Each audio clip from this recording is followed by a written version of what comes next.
বৈশাখ মাসের তীব্র তাপদাহে পূজিত হয় এই শীতলা কালী মা।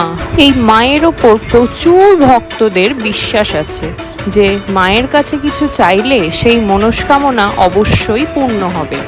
এই মায়ের কিছু নিয়মাচার আছে, যেমন খালি পায়ে কুলো নিয়ে একজন বেরোবে, মাথায় করে কুলো নিয়ে, তাতে কিছু কিছু জিনিস থাকবে এবং সবার বাড়ি থেকে চাল, আলু, কয়েন, সিঁদুর সব কিছু নেওয়া হবে, আর সেই দিয়ে পূজিত হবে মা শীতলা। এই পুজোটি গোটা একদিনের পুজো। প্রথমে পূজিত হন মা শীতলা, তারপরে সন্ধ্যের পর পূজিত হন মা কালী।